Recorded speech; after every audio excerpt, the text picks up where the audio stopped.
Publicis, everyone. Today, Mansi and I are thrilled to have Dr. Maria with us. Dr. Maria is a leading expert in genetics education and a passionate advocate for integrating ethics into genetics research. Thank you so much for joining us, Dr. Maria. Thank you very much for having me. Let's start with a big picture question. Sure. How important do you believe genetics education is for future medical professionals? And just to add on, are there specific genetic concepts that you feel are especially relevant for aspiring doctors? Well, I think genetics education is extremely important for medical professionals, for any scientist or researcher in general. But even for medical professionals, I think that genetics, it's the study of heredity, and physicians and other medical professionals are always interacting with patients that have particular disorders. They can be single gene disorders, they can be complex disorders. So knowing the underlying reasons for these conditions, I think, is important, and understanding them, and also conveying the information to the patients themselves. Thank you for that insight. Speaking of a holistic approach, how do you integrate discussions on ethics, especially around genetics and research, into your teaching? Do you think this shapes students' approaches to scientific inquiry?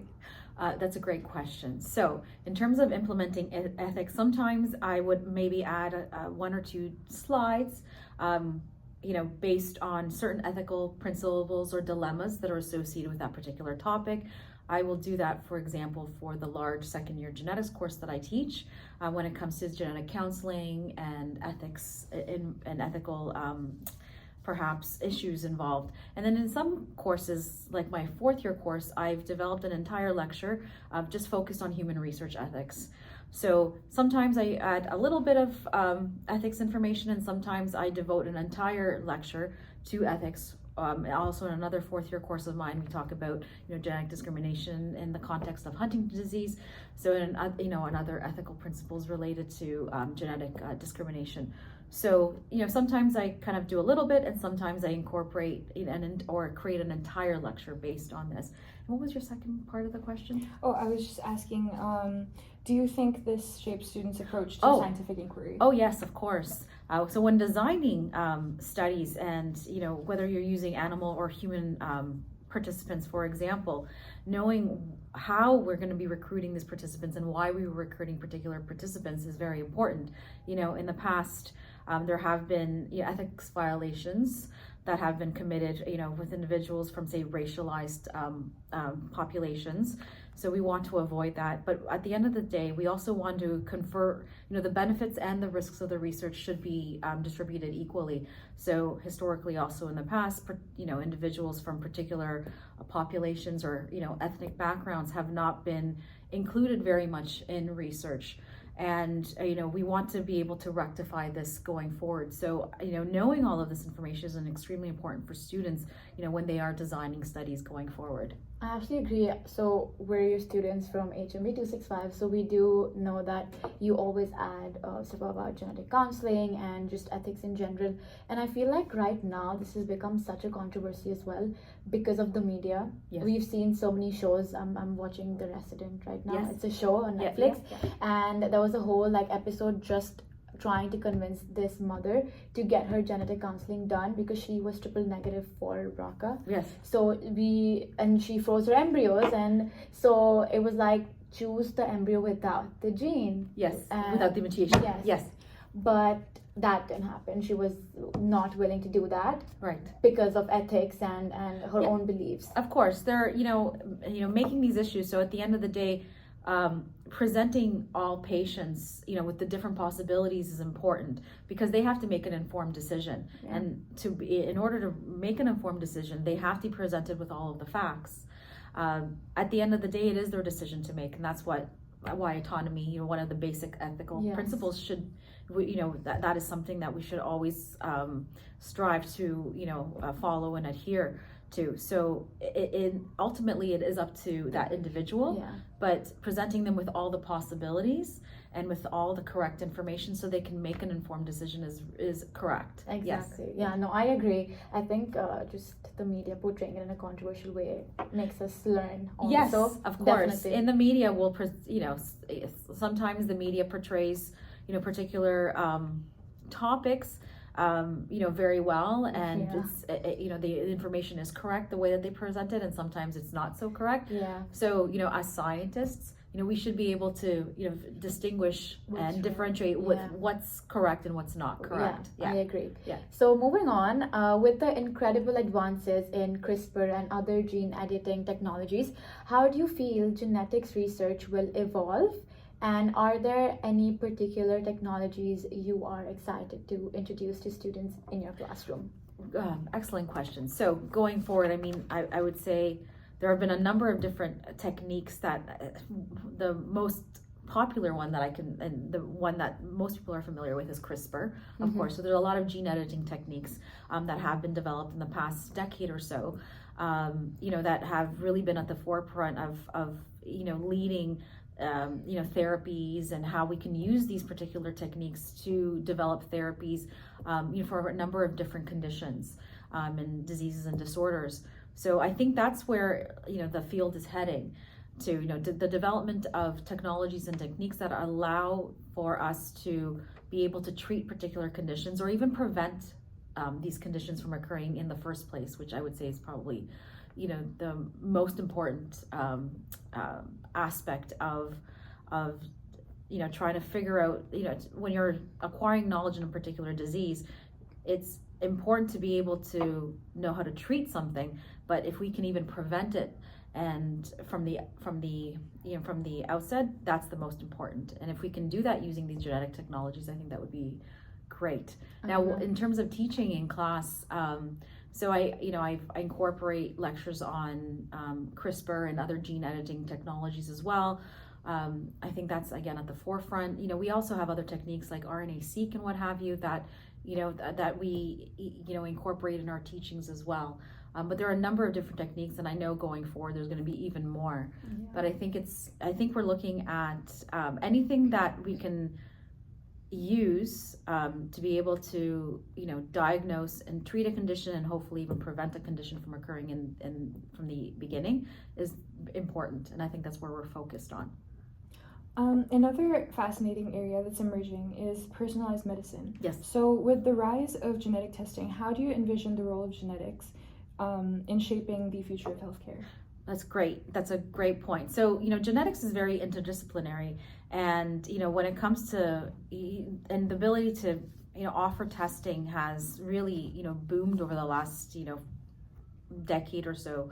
And even before that. Traditionally, when we think about personalized medicine, there was no personalized medicine. It was a one-size-all approach.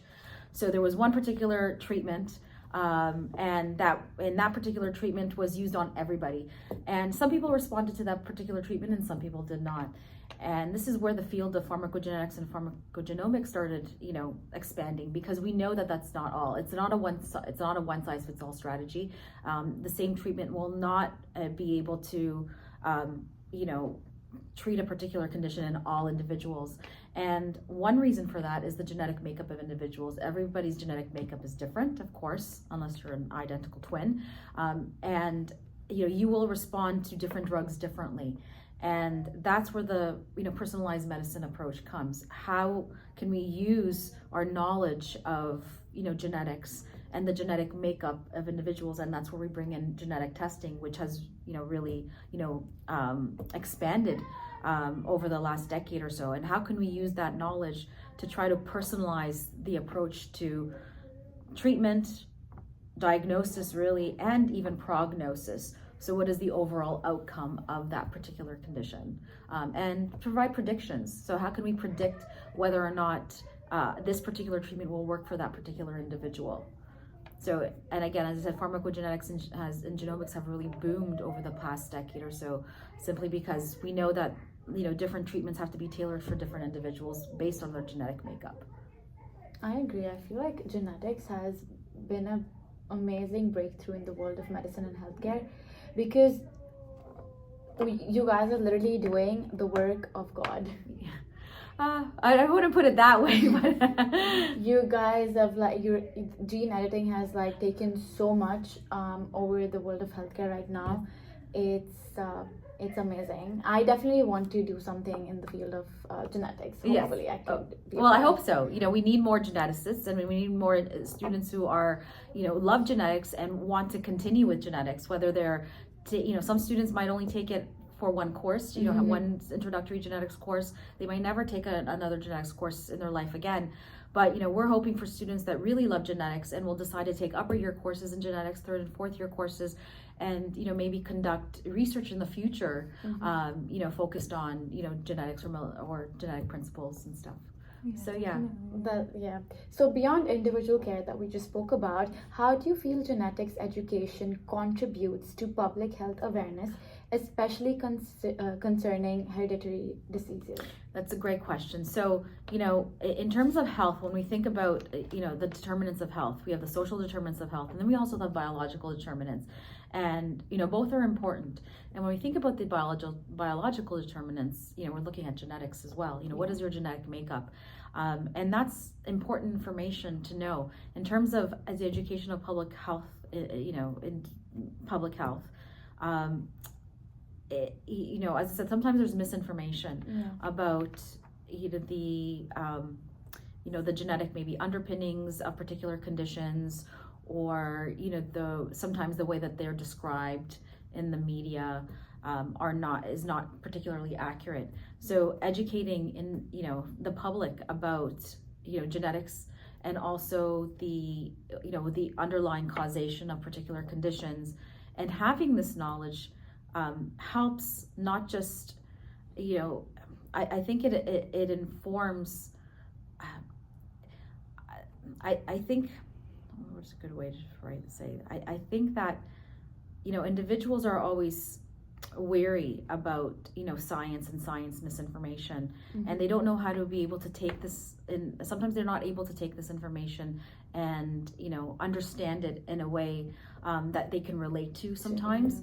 And being able to use this information and relate it to individuals, and convey it in a way such that individuals, even without a background in science or genetics or what have you, are able to understand this is really important. And when it comes to public health, knowing that the biological determinants of health also includes genetic determinants or genetic makeup is really important, again, going forward, in order to not just understand the disease, but also to develop treatments and such. Convoluted answer. No, yeah, I really liked your point about having media that is more easily understood to the common public. Yes. Audience. Yeah. So a little self-promotion here, but we need more groups like Medlices so that we can have more people who are consuming science information in an understandable way. Yeah, of course. I completely agree. So to wrap up, Dr. Maria, what advice do you have for students interested in pursuing a career in genetics research? That's a great question. So I would say, if you're truly interested in genetics, something that, a field that you can see yourself working in the future, at least in the near future, one, you want to take as many genetics courses as possible, of course, not just at the second year level, but third and fourth year level as well. So senior level courses. Also, research projects that are focused on genetics, molecular genetics, or genetics has become very interdisciplinary. And this is something that I had brought up earlier, where in the past, the research that was being conducted, where normally it was, if you had collaborations, it'd be collaborations with individuals within your own field. And now, that was the norm. And now that's not the norm anymore. So we have a lot of interdisciplinary connections now, where with scientists or researchers from very different fields coming together to try to solve problems and try to address issues. And that has become the norm now. That's not the exception anymore. And with genetics, it's the study of hereditary. It's this underlying basis of so many conditions that we're trying to address and assess. Genetics has really paired very well with many different fields, and we see these connections. So going forward, students thinking of conducting research in genetics, it doesn't have to be just genetic. It could be pharmacogenetics, it could be neurogenetics, it could be genetics related to any number of different fields. But taking on research projects, either, at the junior or senior level, thinking about master's or graduate work in these particular fields, I think is really important. But, research experience is always important. Yeah. So I always urge students, if not at the second and third year level, but for sure at the fourth year level, do a fourth year research project. If you're interested in genetics, find a supervisor or a PI who's working within that particular field, or any field that's, again, related to genetics, or there's some kind of interdisciplinary approach that's occurring with genetics, right? So that's, I think, what students have to do. If you're interested, do a research project. At the very least, you'll figure out if this is what you really want to do or not.